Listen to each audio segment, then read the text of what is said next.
Corona के नए variant के सामने आने के बाद तीसरी लहर की बढ़ती आशंका के बीच टीके की बूस्टर डोज लगाने की अनुमति देने के लिए सरकार पर दबाव बढ़ गया है। इसके साथ ही टीके के असर की अवधि को 9 महीने तक सीमित करने के यूरोपीय देशों के प्रस्ताव ने भारतीयों के लिए बेरोक-टोक आवाजाही सुनिश्चित करने के लिए बूस्टर डोज की जरूरत बढ़ा दी है। सरकार अभी तक सभी व्यवसायियों को 2 डोज देने को अपनी प्राथमिकता बता रही है, लेकिन देश में बड़ी संख्या में टीके की उपलब्धता को देखते हुए बूस्टर डोज को इसमें रुकावट के रूप में नहीं देखा जा सकता है। देश में कोविड-19 वैक्सीनेशन का आंकड़ा 120.90 करोड़ के पार पहुंच गया है। स्वास्थ्य मंत्रालय के अनुसार शुक्रवार शाम 7:30 बजे तक कोविड वैक्सीन की 70 लाख से ज्यादा डोज लगाई गई है। दरअसल कोरोना के बढ़ते संक्रमण और उसके कारण लगाए जा रहे प्रतिबंधों के विरोध में लोगों के प्रदर्शन को देखते हुए यूरोपीय संघ ने टीकाकरण के आधार पर बेरोक-टोक आवाजाही के लिए नए नियम बनाने की जरूरत बताई है। प्रस्तावित नियमों में विश्व स्वास्थ्य संगठन में मान्यता प्राप्त कोरोना रोधी टीके की समय सीमा 9 महीने तक सीमित रखने को कहा गया है। यूरोपीय संघ का मानना है कि टीके की दोनों डोज लेने के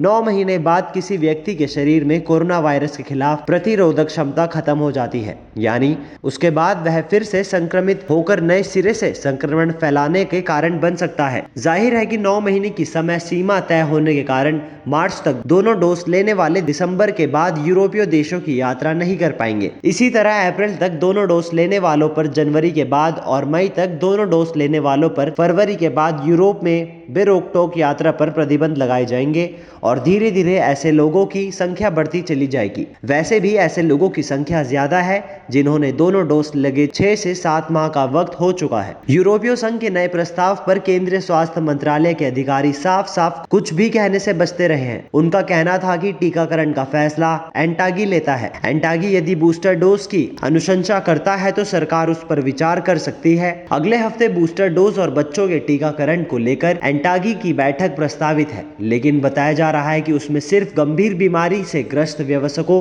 को बूस्टर डोज देने और गंभीर बीमारी से ग्रस्त बच्चों के टीकाकरण को लेकर विचार किया जाएगा। दरअसल बूस्टर डोज को लेकर भारतीय चिकित्सा अनुसंधान परिषद का रवैया भी समझ से पार है। इसके महानिदेशक डॉक्टर बलराम भार्गव ने पिछले दिनों यह भी कहा था कि बूस्टर डोज का कोई भी वैज्ञानिक आधार नहीं है। हालांकि आईसीएमआर के पूर्व महानिदेशक डॉक्टर AK गांगुली का कहना है कि अगर टीके की उपलब्धता हो तो बूस्टर डोज लगाई जा सकती है, खासकर बुजुर्गों और स्वास्थ्य कर्मियों को, क्योंकि उन्हें खतरा ज्यादा रहता है। दुनिया के कई देश बूस्टर डोज लगा रहे हैं और देश के विज्ञानी भी इस पर जोर दे रहे हैं। टीके असंक्रमण के बाद बनने वाली एंटीबॉडी के 3 महीने में खत्म हो जाने को इसका सबसे बड़ा आधार बताया जा रहा है। जाहिर है कि तीसरी लहर के पहले बूस्टर डोज लोगों को कोरोना से बचाने में अहम साबित हो सकती है।